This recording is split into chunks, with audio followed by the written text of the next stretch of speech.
Hello students, so I welcome of you my YouTube channel Rathore classes Mirzaganj. जी हाँ दोस्तों, तो आज हम आप लोग के लिए ये क्लास 12th के लिए एक नए चैप्टर की शुरुआत कर रहे हैं। उस चैप्टर का नाम है जैव प्रौद्योगिकी प्रक्रम और प्रक्रिया और सिद्धांत। ठीक है ना।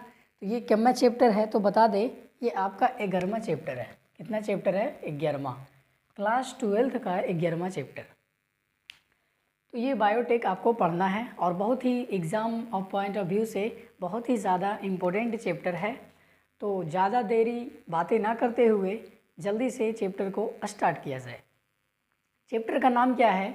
जैव प्रौद्योगिकी सिद्धांत एवं प्रक्रम।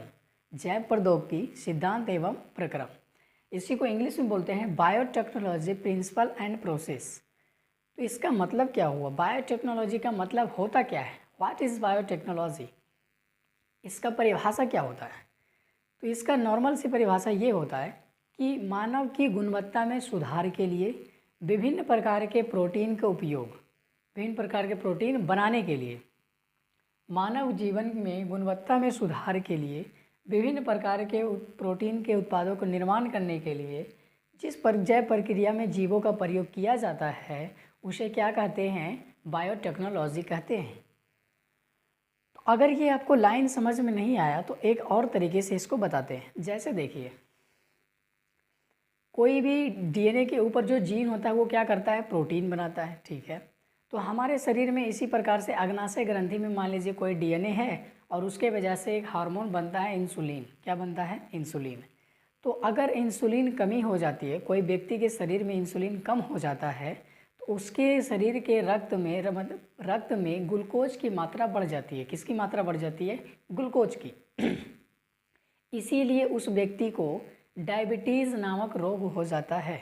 डायबिटीज़ मतलब मधुमेह, जिसको लोग चिनिया बोलते हैं। कि चिनिया बीमारी हो गया होगा। जैसे आप लोग के घर में दादी या दादा होंगे, नाना नानी होंगे, तो सुने होंगे कि उनको चिनिया बीमारी हो जाता है। क्या हो जाता है? चिनिया बीमारी। उसको बोलते हैं मधुमेह रोग, डायबिटीज डिजीज़। ठीक है ना। मधुमेह, हिंदी में मधुमेह, इंग्लिश में डायबिटीज़। तो वो होता कैसे है? इंसुलिन हार्मोन कम बनता है, लेकिन इंसुलिन हार्मोन अगर जो बनता तो क्या करता? ब्लड के जो भी ग्लूकोज लेवल होता है उसको बनाए रखता है, बढ़ने या घटने नहीं देता है। लेकिन इंसुलिन ही कम हो जाता है तो ब्लड में ग्लूकोज की मात्रा बढ़ जाती है और इसी को बोलते हैं चिनिया। ठीक है। तो अगर किसी व्यक्ति के शरीर में इंसुलिन कम गया, क्या हो गया? कम गया। इसका मतलब वो जीन जिससे इंसुलिन बन रहा है वो जीन खराब हो चुका है। वो जीन खराब हुआ तभी तो कम बन रहा है, नहीं तो अच्छा होता तो जैसा पहले बनता था वैसे बनता। ठीक है, खराब हो गया। तो इस बायोटेक्नोलॉजी प्रक्रिया द्वारा करेंगे क्या? ये कैसा टेक्नोलॉजी है? टेक्नोलॉजी मतलब टेक का प्रयोग करके आदमी के जीवन में कुछ सुधार करना। तो यही तो लिखा हुआ है, मानव जीवन की गुणवत्ता में सुधार करना। किसी मानव में इंसुलिन की कमी है तो वो वाला जीन हम उसके अंदर फिट कर देंगे जो इंसुलिन बनाता है। किसी दूसरे जीवों से निकालेंगे, किसी दूसरे मानव से निकालेंगे और उस मानव में दे देंगे जिसमें इंसुलिन की कमी है। तो अगर वो वाला जीन हम दे देंगे तो उससे बढ़िया से इंसुलिन बनेगा। जब बढ़िया से इंसुलिन बनेगा तो ब्लड में ग्लूकोज की मात्रा को बढ़ने नहीं देगा, उसको कंट्रोल करके रखेगा। ठीक है ना। तो इसी प्रकार से होगा मानव जीवन की गुणवत्ता में सुधार के लिए विभिन्न प्रकार के उत्पादों का निर्माण में जैव प्रक्रिया में जीवों का प्रयोग करना ही क्या कहलाता है? जैव प्रौद्योगिकी कहलाता है। ये हो गया परिभाषा और ये बहुत ही इंपॉर्टेंट परिभाषा है, आपको इसको याद भी करना है। ठीक है ना। अब उसके बाद हम इस परिभाषा के साथ साथ इस चैप्टर को आगे कैसे बढ़ाने वाले हैं ये आपको समझ में आना चाहिए। तो जब आप इसके एनसीईआरटी चैप्टर को देखते हैं, इसके एनसीईआरटी को पढ़ते हैं इस चैप्टर के बारे में, तो कहीं पे क्या दिया हुआ है, कहीं पे निगाहें, कहीं पे तीर, कहीं पे निशाना, ऐसा कुछ बात है। ठीक है ना। तो ऐसा इसमें नहीं करना है। मेरे द्वारा जैसे जैसे पढ़ाया जाता है वैसे वैसे फॉलो कीजिए, तभी आपको ये पूरा चैप्टर समझ में आएगा। अगर आप किताब शुरू से पढ़ेंगे तो आपको समझ में नहीं आएगा, क्योंकि इस चैप्टर में एनसीईआरटी ने क्या किया है, कहीं पे ये दे दिया, कहीं पे ये दे दिया, कुछ में ये दे दिया। उसको तो ये नहीं पता कि आपको ये नहीं आता है, ये नहीं आता है। इसलिए हम आपको बता रहे हैं इस तरीके से कि पहले ये आ जाएगा, उसके बाद वो समझ में आ जाएगा। ठीक है ना। तो इस स्टेप से चलते हैं। सबसे पहला स्टेप मेरा क्या रहेगा? पुनर्योजक डीएनए प्रौद्योगिकी प्रक्रम। कौन सा प्रक्रम? पुनर्योजक डीएनए प्रौद्योगिकी प्रक्रम। तो इसमें बहुत सारा प्रक्रिया होगा। अच्छा, ये जो प्रक्रिया है ये होता क्या है, क्यों कर रहे हैं इसको, ये सुनिए। अगर बायोटेक्नोलॉजी का प्रयोग करना है तो एक से जीन को निकालना है और दूसरे में जीन को डालना है। ऐसी तो मंगनी में तो नहीं हो जाएगा ना। एक व्यक्ति से जीन को निकालना है और दूसरे में क्या करना है, डालना है। तो कैसे निकलेगा, सोचिए कैसे निकलेगा। मान लीजिए एक डीएनए है इसमें और ये इंसुलिन बनाता है। ये क्या बनाता है, इंसुलिन। तो सबसे पहला स्टेप तो यही है कि चाहत प्रोटीन को पहचानना है। किसको पहचानना है, चाहत प्रोटीन को, कि हमको कौन सा प्रोटीन चाहिए, कौन सा प्रोटीन चाहिए जो वाला जीन बनाता है, कौन सा जीन चाहिए, ठीक है ना। तो सबसे पहले तो ये खोजना होगा। तो मान लीजिए हम सबसे पहले कौन सा खोज लिए, इंसुलिन जीन। कौन सा, जो भी इंसुलिन प्रोटीन बनाता है वो, वैसा वाला जीन को हम चाह लिए कि हाँ भाई यही वाला हमको जीन किसी में डालना है, ठीक है। दूसरा स्टेप क्या रहेगा, डीएनए को अलग करना। किसको अलग करना, डीएनए को अलग करना। अब ये अग्नाशय ग्रंथि है, उसमें कोशिका है और कोशिका के अंदर डीएनए है और डीएनए के ऊपर क्या होता है, जीन होता है और जीन से ही क्या बनता है, प्रोटीन बनता है। तो इससे मान लीजिए इंसुलिन प्रोटीन बनता है। तो क्या डायरेक्ट हम इंसुलिन प्रोटीन को निकाल सकते हैं क्या, नहीं निकाल सकते हैं। उसके लिए क्या करना होगा, डीएनए को निकालना होगा। किसको निकालना होगा, डीएनए को। सबसे पहले डीएनए को बाहर निकाल लेंगे, ठीक है। तो दूसरा स्टेप में ये देखेंगे कि डीएनए को कैसे अलग किया जाता है। फिर तीसरा स्टेप में क्या देखेंगे कि डीएनए को अलग तो कर लिए, चलिए मान लीजिए डीएनए को अलग कर लिए बाहर इस प्रकार से। इतना बड़ा डीएनए हमको मिल गया, लेकिन डीएनए में बहुत सारा सीक्वेंस होता है इस प्रकार से, ATCG इस प्रकार से डीएनए में बहुत लंबा सीक्वेंस होता है, ठीक है ना। तो हमको ज़रूरत कौन सा है, हमको चाहिए कौन सा, इंसुलिन वाला। तो मान लीजिए इतना सा भाग इंसुलिन बनाता है, इतना सा भाग इंसुलिन बनाता है। तो सिर्फ हमको इतना सा ही भाग चाहिए ना, बाकी इस सब से क्या मतलब है, कोई मतलब नहीं है, ठीक है। तो पहला स्टेप में तो हम चाह लिए कि हमको इंसुलिन प्रोटीन चाहिए। दूसरा स्टेप में चाह लिया कि हमको डीएनए बाहर निकाल दो भाई, कि इसी डीएनए पर इंसुलिन प्रोटीन वाला जीन है, ठीक है। डीएनए को भी निकाल दिए। वो जब डीएनए निकाले तो पता चला डीएनए में तो बहुत सारा सीक्वेंस होता है, सिर्फ हमको यही वाला सीक्वेंस चाहिए जो वाला क्या बनाता हो, इंसुलिन बनाता हो। तो ये सब तो बेकार हो गया। तो ये वाला सीक्वेंस इसी में जुड़ा हुआ है। तो अब इसको क्या करेंगे, काट करके अलग करेंगे। अब इसको काट करके अलग करेंगे। तो अगला स्टेप भी वही है, डीएनए का खंडन करना। डीएनए का खंडन करना यानी कि काटना। तो सवाल आता है डीएनए को कैसे काटा जाता है। तो एक एंजाइम होता है, उसको बोलते हैं रिस्ट्रिक्शन एंजाइम। कैसा एंजाइम, रिस्ट्रिक्शन एंजाइम, हिंदी में प्रतिबंधन एंजाइम, इसके बारे में बताया जाएगा, ठीक है। फिर है, जब मान लीजिए इसको काट करके निकाल दिए, इतना सा काट करके निकाल दिए, ATCG ये वाला सीक्वेंस काट करके निकाल दिए। ये वाला क्या बना रहा था, इंसुलिन बना रहा था। यही हमको चाहिए, इसलिए इसको काट करके क्या कर लिए, बाहर निकाल दिए। उसके बाद कटे हुए डीएनए को संवाहक के साथ जोड़ेंगे। किसके साथ जोड़ेंगे, संवाहक के साथ, वाहक के साथ। अब ये सवाल आता है कि संवाहक क्या होता है और इसके साथ क्यों जोड़ते हैं। तो इस डीएनए को पहुंचाना है दूसरे मानव के अंदर। किस मानव के अंदर, जिस मानव में कम इंसुलिन बनता है उसमें पहुंचाना है। तभी तो ये वाला जीन जाएगा तो उसके शरीर में इंसुलिन प्रॉपर तरीके से बना पाएगा, ठीक है। तो इसको भेजेंगे कैसे, जैसे आपके घर में घर बनता है तो ईटा बालू सब कुछ आता है कि नहीं, तो कैसे आता है, ईटा तो होता है चिमनी भट्टा पर, आपके घर कैसे पहुंच जाता है, वो ट्रैक्टर पे लोड कर देता है और ट्रैक्टर के सहारे लेके आ जाता है। तो ईटा किस प्रकार से आया, वाहक के द्वारा। किसके द्वारा आया, वाहक के द्वारा। और वाहक के रूप में क्या काम किया, ट्रैक्टर। उसी के रूप में ये वाला जो सीक्वेंस है, ये वाला जो जीन है, इसको एक वाहक की मदद से दूसरे जीवों के शरीर में डाला जाएगा। वही चीज़ लिखा हुआ है। कटे हुए डीएनए को संवाहक के साथ क्या करेंगे, जोड़ देंगे। और अगला स्टेप में उसको क्या करेंगे, पुनर्योजक डीएनए को परपोषी में स्थानांतरण कर देंगे। पुनर्योजक डीएनए को परपोषी में भेज देंगे तो चला जाएगा, ठीक है। यहाँ पर एक नया शब्द आया, पुनर्योजक डीएनए। पुनर्योजक डीएनए कहने का मतलब, जो डीएनए को हम काट देते हैं और इस कटे हुए डीएनए को वाहक के साथ जोड़ देते हैं, उस डीएनए को कहते हैं पुनर्योजक डीएनए। कैसा डीएनए, पुनर्योजक डीएनए। तो उस पुनर्योजक डीएनए को परपोषी में क्या कर देंगे, स्थानांतरण कर देंगे। तो इसी प्रकार से पूरा बायोटेक्नोलॉजी चैप्टर में इसी प्रक्रिया को पढ़ना है। और इसमें बहुत सारा टेक्नोलॉजी का प्रयोग होगा, उस टेक्नोलॉजी के बारे में बताएंगे। और जो भी आया, डीएनए को कैसे काटेंगे, रिस्ट्रिक्शन एंजाइम के बारे में पढ़ना है, कितने प्रकार का होता है, कैसे कैसे काटता है, ये पढ़ना है। कटे हुए डीएनए को संवाहक के साथ जोड़ेंगे, संवाहक के रूप में क्या क्या प्रयोग करते हैं ये यूज करेंगे। पुनर्योजक डीएनए को परपोषी में स्थानांतरण करते हैं, कौन कौन परपोषी का यूज करते हैं, ठीक है ना, इस प्रकार से किया जाएगा। जैसे आप लोग सुनते होंगे, अभी हाल फिलहाल में कोरोना आया, कोविड आया ना, तो उस पर एक वैक्सीन बना, कोवैक्सीन बना ना। तो जब भी वैक्सीन बनता है, क्या उसको डायरेक्ट आदमी को दे दिया जाता है? नहीं ना, ऐसा नहीं होता ना। क्यों नहीं दिया जाता है? क्योंकि उसका ट्रायल कुछ जीवों पर पहले किया जाता है, चूहा पर किया जाता है। चूहा भी बच्चा देता है और वो स्तनधारी जीव है। कैसा जीव है? स्तनधारी जीव है। इसीलिए हमारा शरीर और चूहा का शरीर लगभग सब कुछ मिलता है, सिर्फ हड्डी का ही छोटा बड़ा होता है, लेकिन होता ज़रूर है, ठीक है ना। मैमेलिया में आता है, स्तनधारी जीव है चूहा। इसीलिए जब कोई भी वैक्सीन या दवाई बनता है तो सबसे पहले चूहा पर ट्राई किया जाता है। तो कोवैक्सीन जो हुआ था उसको भी चूहा पे ट्राई किया, जब चूहा पे हो जाता है उसके बाद गाय पे किया जाता है।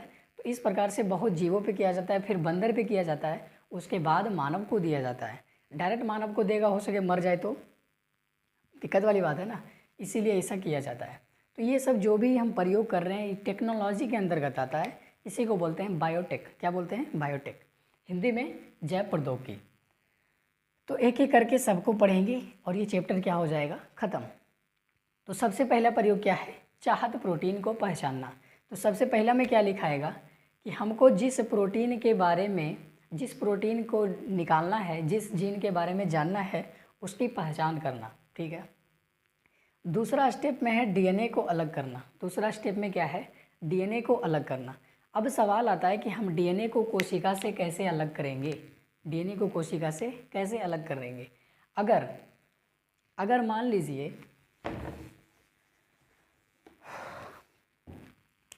कि यह एक बैक्टीरिया है, या क्या है? एक बैक्टीरिया है, ठीक है, और इसके बीच में डीएनए पाया जा रहा है। तो हमको इस डीएनए को निकालना है, तो उसके लिए इस बैक्टीरिया के जो कोशिका भित्ति है इसको तोड़ना पड़ेगा। इस बैक्टीरिया के अंदर में है डीएनए, तो अगर जब तक हम बैक्टीरिया का ये कोशिका भित्ति नहीं तोड़ेंगे तो क्या हमको डीएनए मिलेगा? नहीं मिलेगा। तो सबसे पहले क्या करना होगा? डीएनए को निकालने के लिए इसके कोशिका भित्ति को तोड़ना होगा, ठीक है। तो दूसरा स्टेप में डीएनए को अलग करने में क्या क्या होगा देख लीजिए, इसका प्रयोग पढ़ते हैं, ठीक है ना। तो इसको मिटा दे, क्या अलग से पढ़ाएंगे? ठीक है।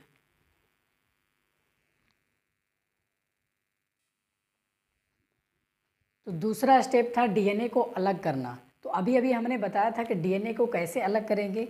तो देख लीजिए, हम बहुत सारा डब्बा ले लिए हैं, बहुत सारा परखनली ले लिए हैं, ठीक है ना। इसमें अपना प्रयोग करेंगे कि डीएनए को कैसे हम बाहर निकालेंगे, ठीक है। तो सबसे पहले देख लीजिए, सबसे पहला डब्बा में हमने एक बैक्टीरिया ले लिया। क्या ले लिया? एक बैक्टीरिया। ये क्या है? जीवाणु है, ठीक है, ये जीवाणु है। और ये जीवाणु का बीच में क्या है? ये डीएनए है। जीवाणु का क्या है? ये डीएनए है, कोई दिक्कत नहीं है, ठीक है। तो ये बैक्टीरिया को हमने एक डब्बे के अंदर रख लिया। अब इसके डीएनए को निकालना है, बैक्टीरिया के डीएनए को क्या करना है? निकालना है। उसके लिए हमको करना क्या होगा? इसके कोशिका भित्ति को तोड़ना होगा। इसके कोशिका भित्ति को तोड़ना होगा। तो इसका कोशिका भित्ति बना होता है पेप्टिडोग्लाइकन का। जीवाणु का सेल वाल यानी कि कोशिका भित्ति किसका बना होता है? पेप्टिडोग्लाइकन का। किसका बना हुआ होता है? पेप्टिडोग्लाइकन का। तो इसमें क्या डाला जाता है? बाहर से देख लीजिए क्या डाला जाता है? Buffer solution. क्या दिया जाता है इसमें? बफर सॉल्यूशन दिया जाता है।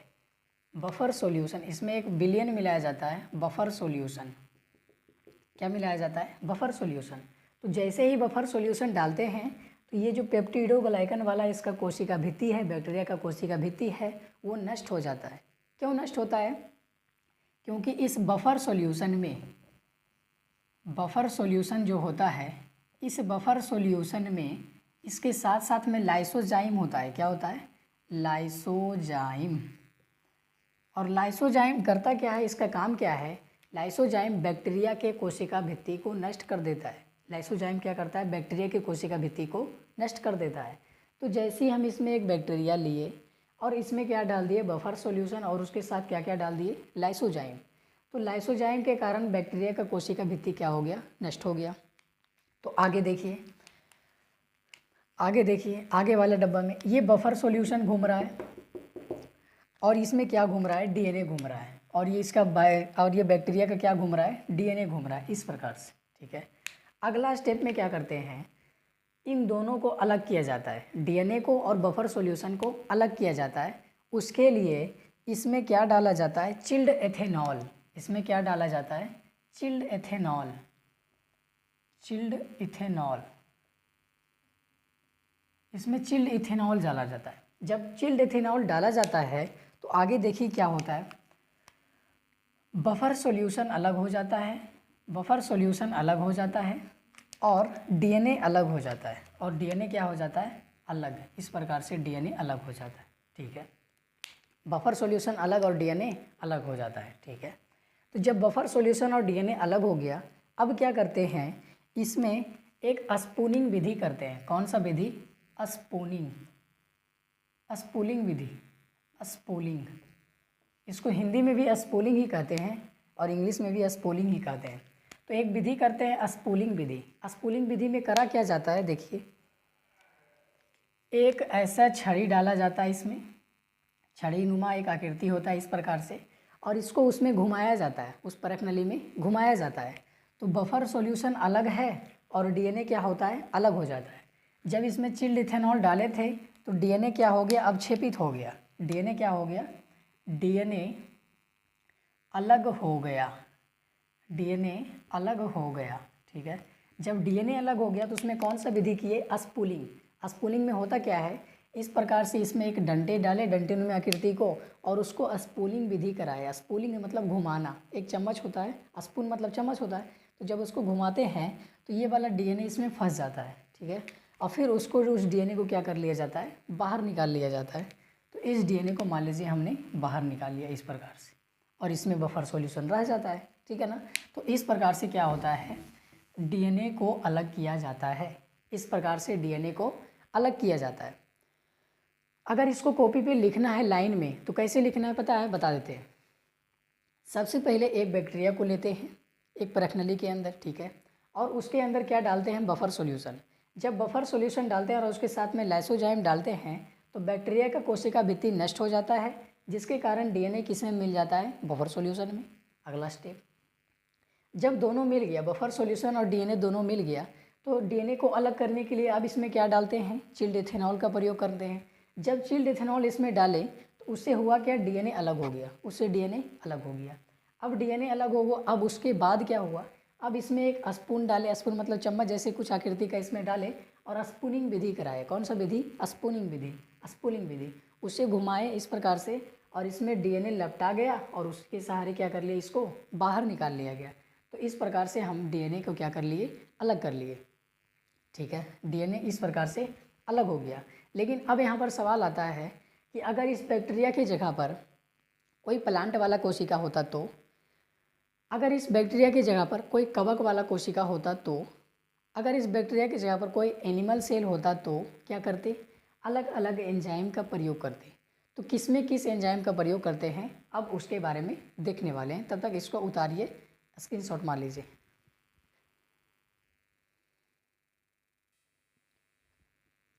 अब देखेंगे, अगर हम इसमें मान लीजिए डीएनए निकालना है, किससे, जीवाणु से तो निकाल करके दिखा दिए। ठीक है, अगर हम कवक वाला से डीएनए निकालेंगे तो एक कवक है और उसका डीएनए निकालना है तो क्या करना है। अगर एक पादप कोशिका है उससे डीएनए निकालना है तो क्या करेंगे। अगर एक जीव जंतु है उससे डीएनए को निकालना है तो क्या करेंगे, इसके बारे में बताने वाले हैं। तो आपको पता होना चाहिए कि कवक का जो कोशिका भित्ति होता है, CW मतलब सेल वाल कोशिका भित्ति, वो काइटिन का बना होता है। किसका बना होता है, काइटिन का। पादप का कोशिका भित्ति किसका बना होता है, सेल्यूलोज का। किसका बना होता है, सेल्यूलोज का। और जीव जंतु का सेल वाल किसका बना होता है, पागल हो क्या, जीव जंतु का सेल वाल नहीं होता है, जीव जंतु में कोशिका भित्ति नहीं होता है, डायरेक्ट कोशिका झिल्ली होता है। ठीक है, तो जीवाणु का कोशिका भित्ति पेप्टिडोग्लाइकन का बना होता है। तो इसको तोड़ने के लिए कौन सा एंजाइम का प्रयोग करते हैं, लाइसोजाइम का। अगर कवक का कोशिका भित्ति काइटिन का बना होता है तो इसमें कौन सा एंजाइम का प्रयोग करते हैं, काइटिनेज। कौन सा एंजाइम का प्रयोग करते हैं, काइटिनेज। अगर पादप कोशिका का कोशिका भित्ति सेल्यूलोज का बना हुआ होता है, तो इसको तोड़ने के लिए, इसके कोशिका भित्ति को तोड़ने के लिए सेल्यूलेज का प्रयोग करते हैं। किसका प्रयोग करते हैं? सेल्यूलेज नामक एंजाइम का प्रयोग करते हैं। ठीक है। अगर जीव जंतु में कोशिका भित्ति नहीं है तो इसमें डायरेक्ट क्या होता है? कोशिका झिल्ली होता है। इसमें डायरेक्ट कोशिका झिल्ली होता है। ठीक है। और ये कोशिका झिल्ली 3 चीज़ से मिलकर बना होता है। कितना चीज़ से? 3 चीज़ से। पहला प्रोटीन, दूसरा कार्बोहाइड्रेट,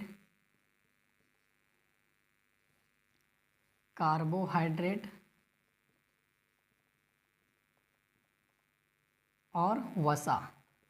तो आपको पता होगा कि जीव जंतुओं का कोशिका झिल्ली 3 चीज़ों से मिलकर बना होता है, प्रोटीन, कार्बोहाइड्रेट और वसा। तो ये तीनों चीज़ से मिलकर के कौन बना हुआ होता है? कोशिका झिल्ली। अब इस कोशिका झिल्ली को जब तक नष्ट नहीं करेंगे तो इससे डीएनए कैसे निकालेंगे? तो इसलिए इन तीनों को नष्ट करना पड़ेगा एक एक करके। तो अगर प्रोटीन को नष्ट करना है तो कौन सा एंजाइम का प्रयोग करेंगे? प्रोटीएज। अगर कार्बोहाइड्रेट को नष्ट करना है तो कौन सा एंजाइम डालेंगे? कार्बोहाइड्रेटेज।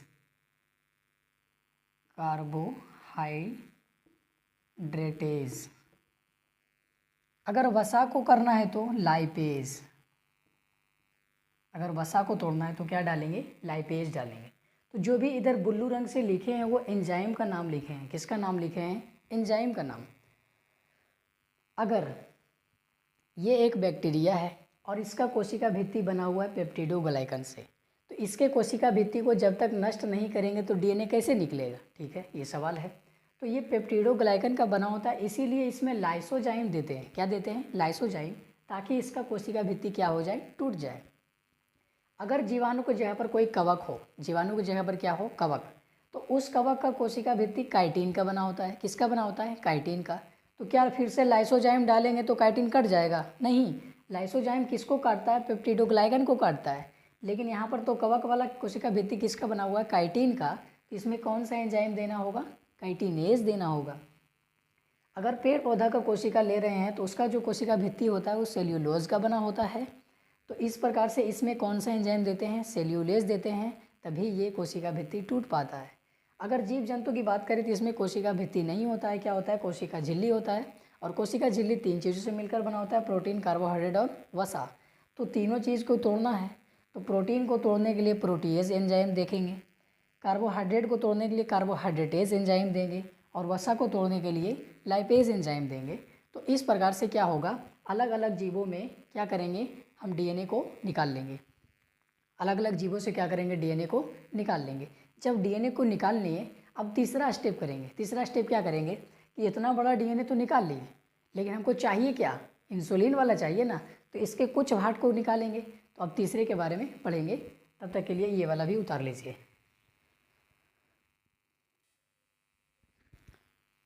अभी अभी हमने डीएनए को निकाल लिया था। एक बैक्टीरिया से, चाहे पादप कोशिका से, चाहे कवक से, चाहे जीव जंतु से क्या किए? डीएनए को निकाल लिए। कैसे निकालेंगे डीएनए को ये बता चुके हैं। ठीक है ना। जब डीएनए निकाल लिए तो देखिए, मान लीजिए ये वाला डीएनए निकला, इस प्रकार से डीएनए निकला। तो डीएनए में 2 धागा होता है, आपको भी मालूम है। एक 5' होता है, दूसरा 3' होता है, और एक 3' होता है और दूसरा 5' होता है। और इस पर कुछ सीक्वेंस होता है। सीक्वेंस करने का मतलब क्रम, जैसे A T T G C A T A C G A T C G G A C T, इस प्रकार से सीक्वेंस है।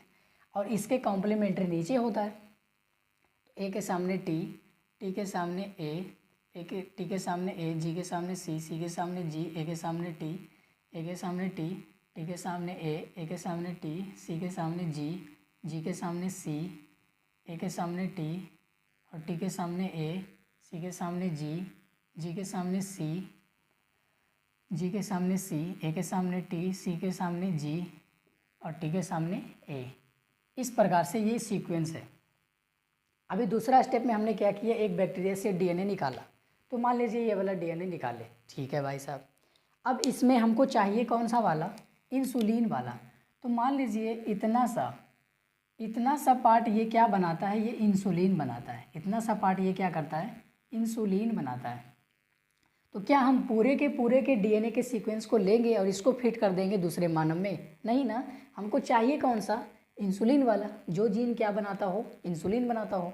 तो हमको इसको काट करके निकालना है। ये इस बड़े से लंबे डीएनए में जुड़ा हुआ है, इसको हमको काट करके अलग करना है। तो दूसरा में क्या है, तीसरा में डीएनए का खंडन। डीएनए का खंडन मतलब डीएनए को काटना। तो क्या यहाँ पर डीएनए जाएंगे और इसको चाकू से काटेंगे, ब्लेड से काटेंगे? नहीं ना। तो इसमें एक एंजाइम से काटा जाता है और उस एंजाइम का नाम है RE एंजाइम। कौन सा एंजाइम? इसको बोलते हैं रिस्ट्रिक्शन एंजाइम। फुल फॉर्म क्या है इसका? Restriction enzyme. इसको हिंदी में बोलते हैं प्रतिबंधन एंजाइम। ठीक है, कौन सा एंजाइम? Restriction enzyme. इसको हिंदी में क्या बोलते हैं? प्रतिबंधन एंजाइम। तो डीएनए में कितना भी लंबा सीक्वेंस हो, अगर डीएनए के सीक्वेंस को हमको काटना है तो किसका प्रयोग करना होगा? RE का प्रयोग करना होगा। RE वो बढ़ी वाला RE नहीं है, ये इसका फुल फॉर्म होता है रिस्ट्रिक्शन एंजाइम। ठीक है, और इसको बोलते हैं प्रतिबंधन एंजाइम। ठीक है, तो इसी के द्वारा काटते हैं। अब ये प्रतिबंधन एंजाइम दो प्रकार के होता है। प्रतिबंधन एंजाइम कितने प्रकार के होता है?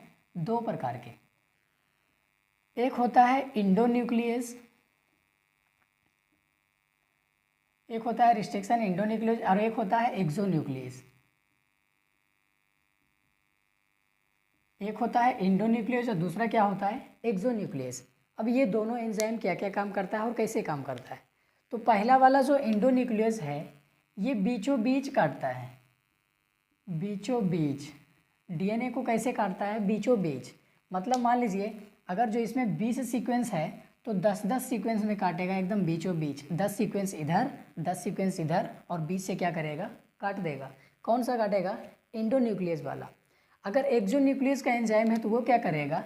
इस प्रकार से मान लीजिए डीएनए है ATCG ATAGCT। अगर एक्सोन्यूक्लियस का प्रयोग करेंगे तो ये क्या करेगा? एक एक करके बाहर से काटेगा। सबसे पहले यहाँ कट लगाएगा, कट करेगा और फिर यहाँ कट करेगा। समझ में आया? एक्सो का मतलब बाहर, एक्सो का मतलब बाहर। तो बाहर से एक बार में इसको कट करके निकालेगा, फिर एक बार में इसको कट करके निकालेगा, फिर अगली बार किसको करेगा? इसको काटेगा, फिर अगली बार इसको काटेगा। तो जितना बार एंजाइम देते जाएंगे एक एक करके डीएनए का सीक्वेंस कटते जाएगा। तो दो प्रकार के प्रतिबंधन एंजाइम होता है। एगो तो क्या करता है? पूरा बीचों बीच काट देता है। इतना बड़ा डीएनए है तो उसको बीचों बीच काट देगा। 4 सीक्वेंस इधर रहेगा ATCG और 4 सीक्वेंस इधर रहेगा ATCG। तो ये वाला एंजाइम जो है बीचों बीच काटता है। और ये वाला एंजाइम कैसे काटता है? एक एक करके काटता है बाहर की तरफ से। ठीक है, तो इस प्रकार से रिस्ट्रिक्शन एंजाइम द्वारा क्या करते हैं? इसको काटते हैं। आगे पढ़ेंगे कि इस रिस्ट्रिक्शन एंजाइम को काट करके निकाल लिए, अब इसको किस में फिट करेंगे? वाहक में फिट करेंगे और वाहक के बारे में पढ़ेंगे। तो मिलते हैं अगले वीडियो में, तब तक के लिए धन्यवाद।